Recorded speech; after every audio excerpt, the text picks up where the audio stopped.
స్వచ్ఛత అంటే నందిని. నందిని పాలు మరియు పెరుగు. నమస్కారం, సుమన్ టీవీకి స్వాగతం. తెలంగాణ జాగృతి అధ్యక్షురాలు కల్వకుంట్ల కవిత ఈ మధ్య చేస్తున్నటువంటి వ్యాఖ్యలు రాజకీయంగా చాలా చర్చనీయాంశంగా మారుతున్నాయి. మరి ఈ నేపథ్యంలో తన రాజకీయ భవిష్యత్తు ఎలా ఉంటుంది, అలాగే తన జీవితం ఏ విధంగా ఉంటుంది ఫ్యూచర్ అనే విషయాలు గవ్వల శాస్త్రం ద్వారా తెలుసుకునే ప్రయత్నం చేద్దాము. బ్రహ్మశ్రీ కృష్ణమాచార్య గురుగారు సిద్ధంగా ఉన్నారు, మాట్లాడదాం. గురుగారు నమస్కారం అండి. జై వీరబ్రహ్మ జై గోవిందబంబచి. గురుగారు, కల్వకుంట్ల కవిత గారి ఫ్యూచర్ రాజకీయాల పరిస్థితి ఏ విధంగా ఉంటుందంటారు? ఇదే సుమన్ టీవీ వేదికగా గడిచిన కొన్ని సంవత్సరాల క్రితం శ్రీమతి కల్వకుంట్ల కవిత గారి యొక్క భవిష్యత్తు గురించి, లిక్కర్ స్కామ్లో న్యాయపరమైనటువంటి విచారణ ఎదుర్కొంటున్నటువంటి సందర్భంలో కూడా వారి భవితవ్యం గురించి మనం చెప్పాం.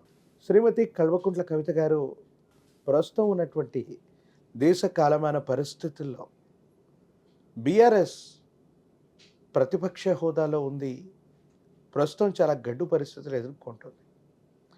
వారసత్వ సంబంధమైనటువంటి విషయాల్లో కూడా శ్రీ కల్వకుంట్ల చంద్రశేఖరరావు గారికి సరైనటువంటి రాజకీయ వారసులు ఎవరు అన్నటువంటి ప్రశ్న కూడా ఉత్పన్నమవుతుంది.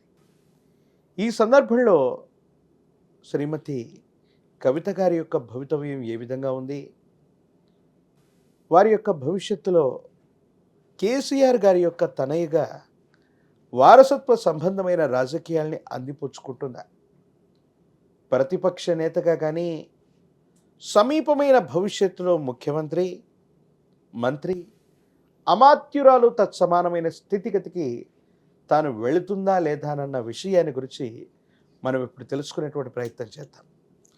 శివాయ బ్రహ్మణే నమ, వీరబ్రహ్మేంద్ర స్వామినే నమో నమ. జై వీరబ్రహ్మ జై గోవిందమాంబచి. వచ్చినటువంటి ఫలితం 5.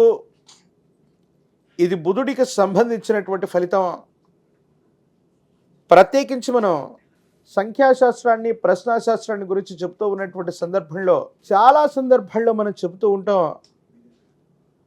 బుధుడు వారసత్వ సంబంధమైనటువంటి అంశాలకు కారకుడవుతాడు. మంత్రి, అమాత్యుడు, తత్సమానమైనటువంటి స్థితిగతులను కూడా ఇది ఇండికేట్ చేస్తూ ఉంటుంది.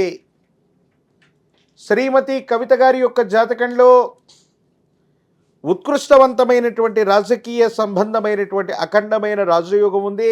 అమాత్యురాలు, ముఖ్యమంత్రి, తత్సమానమైనటువంటి స్థితిగతి కలిగినటువంటి యోగాలు కూడా వీరి జాతకంలో ఉండబోతాయనటంలో ఎటువంటి సందేహం కూడా లేదు.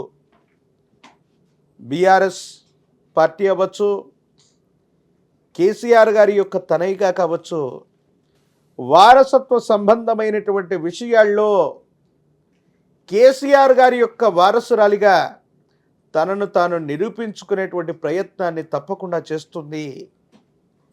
తెలంగాణ వాణి, తెలంగాణ బాణి, తెలంగాణ ప్రజల యొక్క మనోగతాన్ని ఒక విశేషవంతమైనటువంటి ఉద్యమ రూపంలో తెలంగాణ బిడ్డల యొక్క కష్టం కోసం ఒక ఉద్యమాన్ని లేదా వ్యవస్థని వ్యవస్థీకృతం చేసేటువంటి అవకాశాలు కూడా లేకపోలేదు. నిన్న మొన్న మనం చూస్తున్నాం, కేసీఆర్ గారిని ఒక బహిరంగ లేఖ ద్వారా ఎలాంటి విషయాలు ప్రస్తావించట్లేదు నాన్నగారు, తెలంగాణ మాండలికాన్ని ధూలో మీరు వ్యవస్థీకృతం చేసి ఉన్నా, తెలంగాణ మాండలికంలో మాట్లాడి ఉన్నా మరింత బాగుండేది.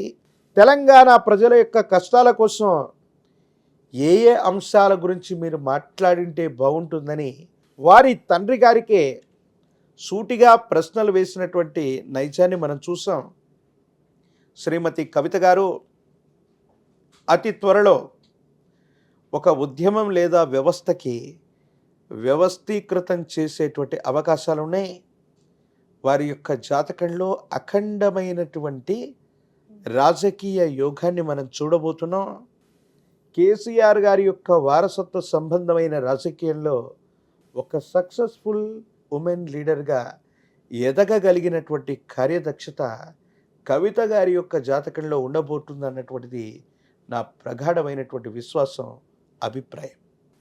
ధన్యవాదాలు గురుగారు, నమస్కారం.